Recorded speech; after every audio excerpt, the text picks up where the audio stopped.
Tastemakers is brought to you with support from Global Foods Market and Midwest Dairy.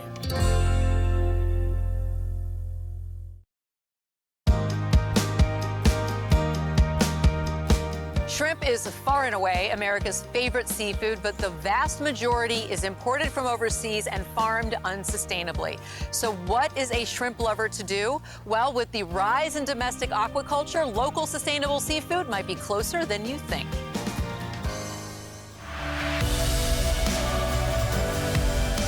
I'm Kat Neville, and for the past 2 decades, I've been telling the story of local food. In that time, American food culture has exploded in tiny towns and big cities from coast to coast.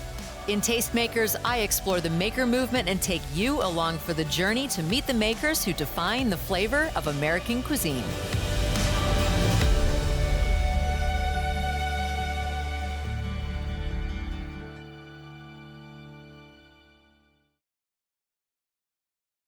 It's not easy to find head-on, shell-on shrimp, but when you do, you want to use a recipe that makes the most of it. So we're gonna head off to Triple J Shrimp, and when we come back, I'm gonna show you an easy Spanish-style chili garlic shrimp.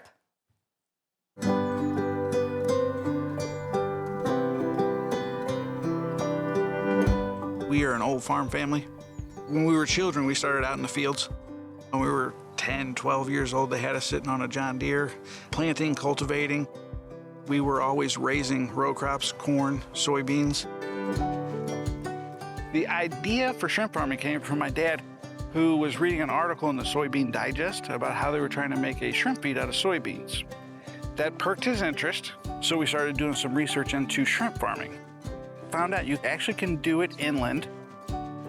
Dad came to me and James, my brother, and we went and toured a couple other shrimp farms and looked at them, and he was like, we can do that. We wanted to diversify a little bit and get away from corn and soybeans, and when we did our research, we found out that shrimp is the most popular seafood choice in the United States. Most of it that gets here is imported. So we were looking at a way that we could do something domestically, sustainably, environmentally friendly, and get fresh, clean shrimp here in the middle of Missouri. And here we are.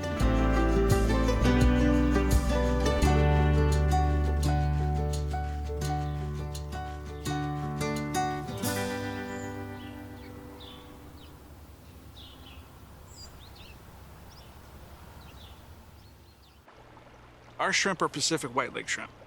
We chose those shrimp for 2 basic reasons. They do really well in intense environments, which is basically a high stocking density. The other reason is they're readily available and we can get them when we need them. Homegrown shrimp is where we get our shrimp post-larva from. When they arrive at this facility, they're about 10 days old from hatching from an egg, and they're about the size of an eyelash. We actually had them delivered. They were flown up here overnight.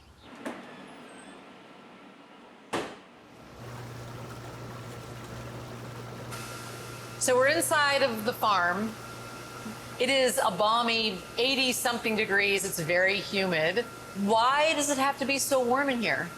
Wild-caught shrimp is caught in the brackish water, and that's a much shallower space in the ocean, and it's warmer there. Got it. Our shrimp, the warmer it is, the more active they are, and they eat a whole lot more when they're more active. We try to keep our temperature between 80 and 85 degrees all year long. When I start getting below 80, they kind of go a little dormant and they don't quite eat. Not that we're losing any shrimp, they just don't grow as fast. And it just takes a little longer to get them up to size. They're about 10 days old when you get them as little post-larval shrimp. Little tiny. Teeny. So small that their food is liquid. And then how long does it take until you're ready to harvest? The fastest we've gotten is around 90 days from getting them in. These are our youngest ones that we have right now, and they've been here for 66 days. Okay. And that's just their time, including their time in the nursery, that they've been in this building. A lot of people haven't seen a whole shrimp. Whole shrimp, head on, swimming around. So our shrimp have a very large head, and then you have the normal body that everybody's used to seeing. They also have 2 different sets of legs. Their front legs they use to gather food. Their mouth is actually right here, basically in their chest. The legs underneath the shrimp are basically their swimmer legs. They have a horn and a sharp tip on the back of their tails. Those are hard, and I was used to sitting behind a computer typing in and not really getting my hands roughed up too much. But with the horn, it will draw blood, especially on a long harvest day that you're getting those guys out of the tanks. They will snap you and it hurts. They're very strong. You wouldn't think a little shrimp is that strong, but they get after you. Hi, little guy. Nice long antenna. You can see through him. He's healthy, he's been eating, he's digesting. What a beautiful little animal. Hi. And off they go. So that's a 66-day-old shrimp. That's a 66-day-old from that, and that's what he's gotten to. Now 147 days. Over in that tank.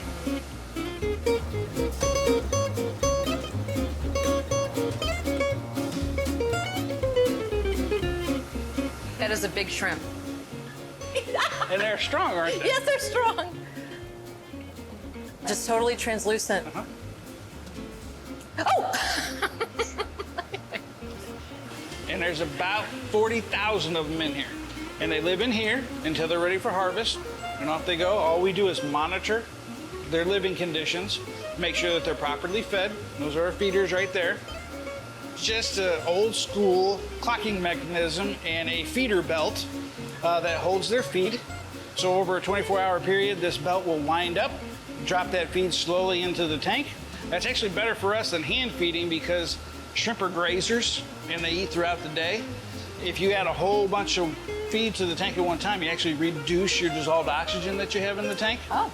So this, by spreading it out over a 24-hour period, it's easier on the water and it's easier on us because we can get out of here when we're done.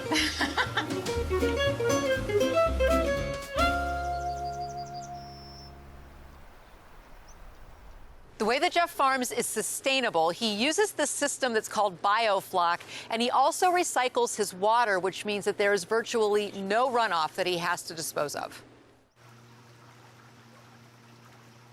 There are two basic theories on raising shrimp. There is clear water shrimp, basically long troughs, and you're constantly filtering out water. We did research that. There was a couple problems with that. First, there was a byproduct that you had to work with afterwards. Basically shrimp waste and old shrimp feed that wasn't getting used up. You also had filters constantly running. Electricity use, expensive. So we went with a form what's called biofloc. We've been working on this for 7 years. There's bacteria everywhere. And what we've done is cultured what's called heterotrophic bacteria. Our heterotrophic bacteria is an animal. Guess what it likes to eat? It likes to eat waste. So every day we're doing our tests, making sure that we are in check, making sure that there is no waste in our tanks because my heterotrophic bacteria is consuming it. I think a lot of folks, when they come through, they're probably like, why is the water brown? Is it dirty? But it's not. It's just from like the feed that you're giving it. Is that right? Most of the brownness comes from the feed that they eat, combined with my heterotrophic bacteria or biofloc that's in the water, which is the white fluffy stuff that keeps moving. When we do drain a tank and take it to the bottom, there is nothing on the bottom. That's amazing. And so the magic of bacteria, like they're in there eating all the shrimp poop, essentially. Yeah. So that keeps it naturally clean. And you have very few inputs. Exactly. And that's on a cost side for us. If Mother Nature can do the job, let her Why do not it. let her? Yeah. Let her do it.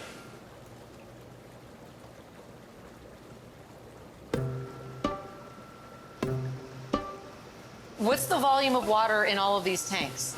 Each one of them has about 2,500 gallons of water in it. Wow. So there's a little bit of water in here.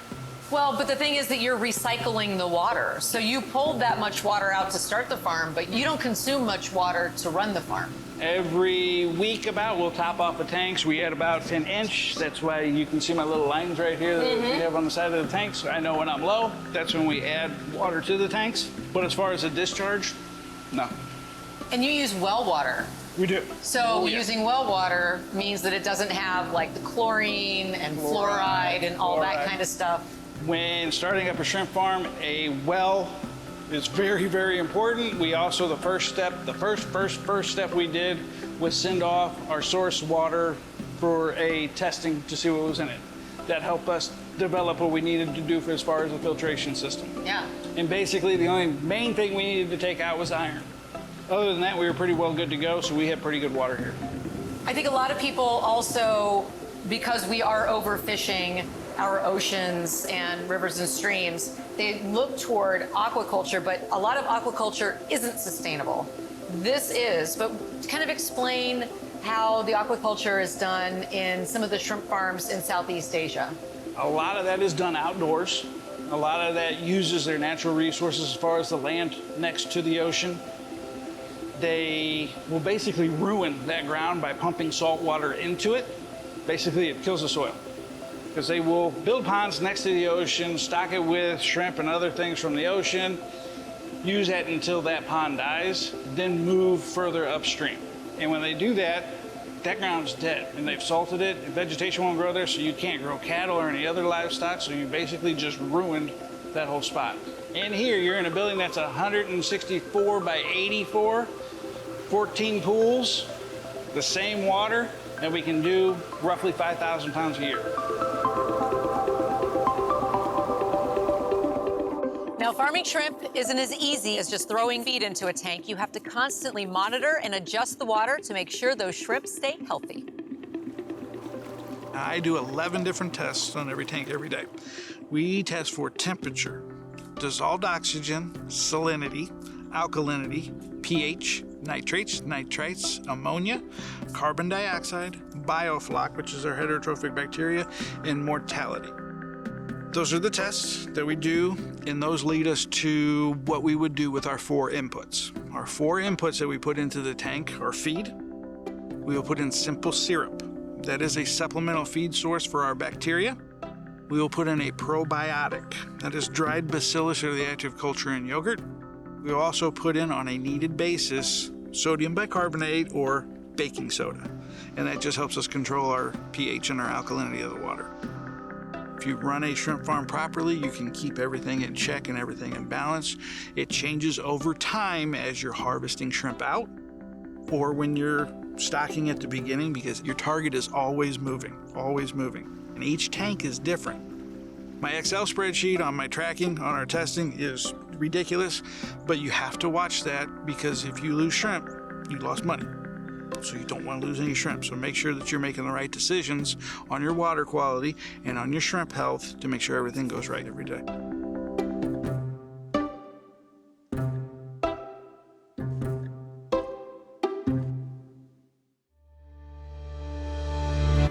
I think a lot of consumers are really trying to be conscious when they're making their food choices, particularly when it comes to seafood because of overfishing and pollution. So something like this, which is totally sustainable, you can feel really good having a sustainably raised shrimp and still indulge in America's favorite seafood. And that's on your social aspect of it. Once they try our shrimp, even though they're benefiting and helping out the environment, if it's a better product too. Yeah, and it's a double win. Mm-hmm. Our approach to raising shrimp versus soybean and other corn commodities is we don't treat it as a commodity. It is a specialty item. It is a niche item.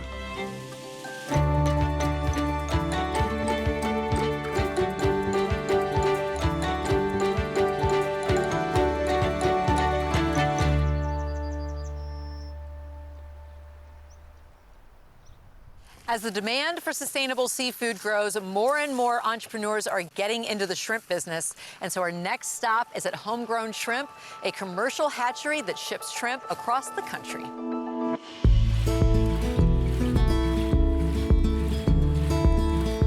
We're at the Homegrown Shrimp Hatchery and Farm Complex, which also has a small packing plant and office warehousing in Indiantown, Florida.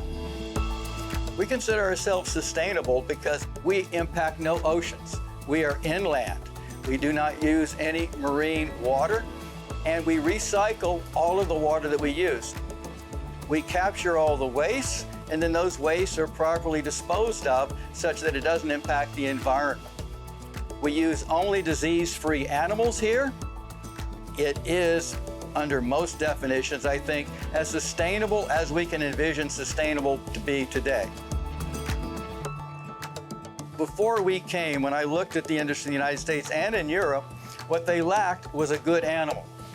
And so that's what we really tried to provide through our homegrown post-larvae that we sell into the US and into Europe, is a high health animal with very fast growth potential. And since we've introduced that animal 3 years ago, we have seen farms start to get reinvigorated in terms of getting more investment, growing their companies, and there is the seeds of a real industry taking place, and it's based on a shrimp that actually grows well and has high survival.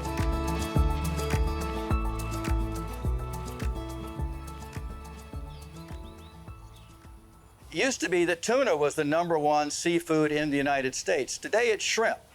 And that has been brought about solely by the advances in shrimp aquaculture, producing and providing lower cost shrimp to the US consumer. Producing shrimp are a little bit more complicated than sticking them in tanks. There is a science that is developed in the reproduction of shrimp going back to the late 1960s. We basically breed the shrimp where they mate, and then we collect mated females. They go into a hatch tank. The eggs are laid, they hatch, and then we collect the first stage larvae, and those go into another tank, larval rearing. They stay in larval rearing for maybe 12 days until they go from a free-swimming larvae into what you would recognize as a baby shrimp, a very small baby shrimp. And it is those very small baby shrimp, which we call post-larvae, after the larval stage, that we sell to farms throughout the United States and Europe, or they go to stocking shrimp farms worldwide.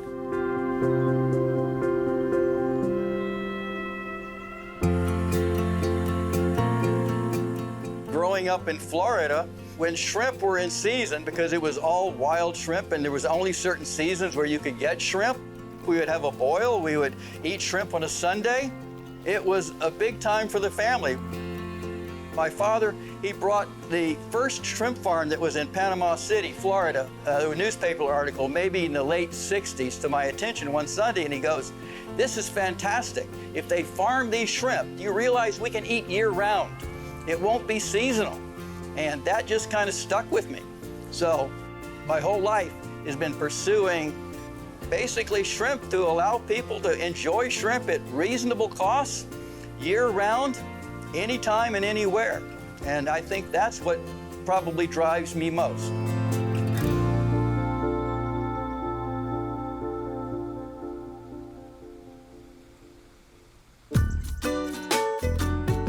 Jeff's grandmother was actually born in the house right over my shoulder, and today it is home of Defiance Ridge Vineyards. A wonderful partnership has sprung up, and so we're going to head inside for a wine dinner that's paired with Jeff's shrimp.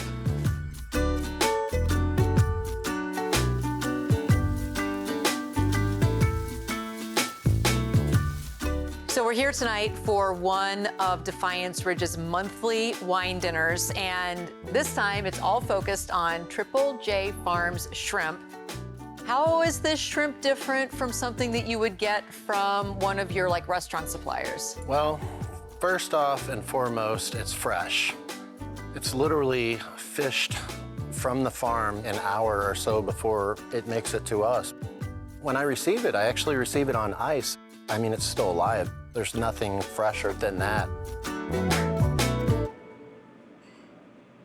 So, multi-course dinner, but each course that features shrimp, you're preparing it in different ways. Kind of take me through each one of the dishes that we're going to see tonight. The first course tonight is shrimp ceviche. It's actually acid cooked in lemon juice, lime juice, and orange juice.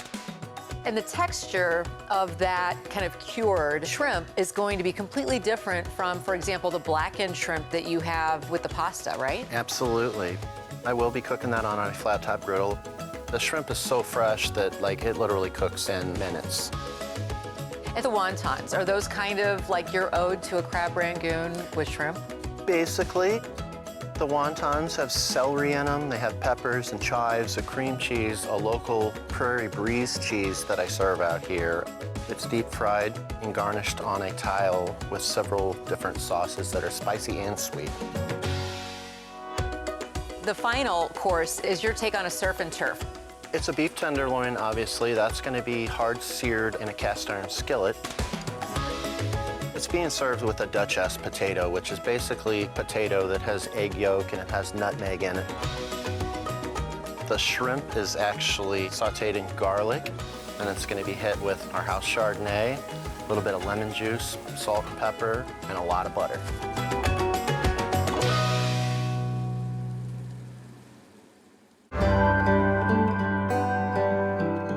These dinners gives me a chance to totally think out of the box and be creative. That's really kind of the exciting thing. You know the farmer, you're showcasing his product, you're developing these menus to make the most of those products. That has to feel really cool. It makes you feel really good at the end of the night when everything's done and over with and everybody's like, oh my goodness, that was the best dinner I've had in my life. And it makes it all worth it.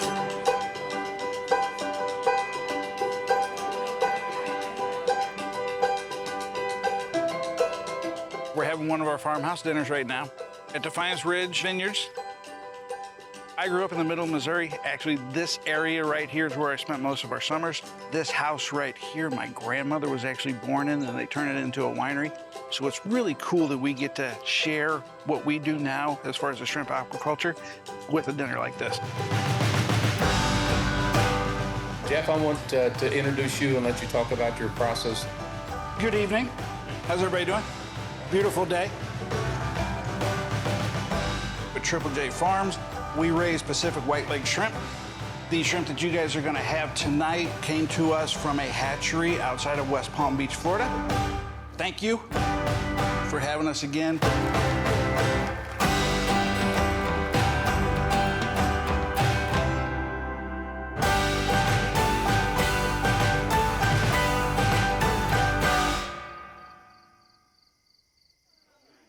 This is wonderful, but now it is time to head back to my kitchen and get cooking.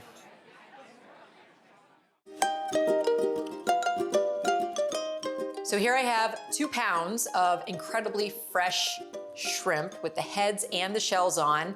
And I'm gonna show you how easy it is to make a Spanish-style chili garlic shrimp. It's gonna be delicious and very, very quick. The main thing that you need to do when you're preparing the shrimp is take your kitchen shears and just run them all the way down the back just to split open the shell. And now I'm just gonna chop a few cloves of garlic and then head over to the stove. So I'm putting a lot of good quality olive oil into my pan. And then I have some paprika and a few dried bird chilies. They are pretty hot. And then these are pasilla peppers. They had a bit of a fruity note to this dish. So the spices are starting to kind of fry a little bit, so I'm gonna go ahead and add in some of that chopped garlic and my shrimp. While the shrimp are kind of cooking on one side, I'm gonna go ahead and add in a little bit of dry wine. This is actually the wine I'm gonna be pairing the dish with, which is a Vignole. You're gonna cook them for about 3 minutes on one side, and then flip them over, maybe a minute or 2 on the other, and then they're done. I'm gonna sprinkle these guys with a little bit of salt, pour the oil on top, and I'm gonna finish everything up with just a squeeze of lemon and a sprinkling of parsley. In every episode, I pair my dishes with a type of grape that you might not be familiar with, and this one is Vignole. It is a hybrid grape that was developed in New York, and it's grown extensively throughout the Midwest. And it has a kind of like pineapple-y, not sweet necessarily, but really fruity character, kind of like a Riesling. And so it pairs really well with spicy dishes just like this shrimp. Now, when you have one of these guys, you want to break off the head, And the reason why we went ahead and split open the shell is for ease of eating, because now you just slip the shell off, just like a peel and eat shrimp. Could not be easier.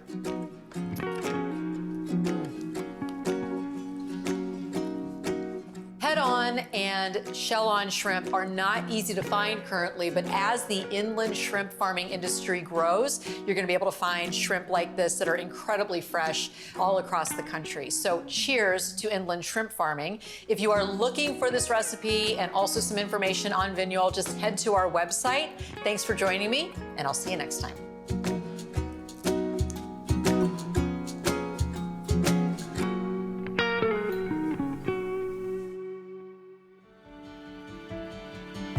Connect with us online at wearetastemakers.com or through social media on these handles.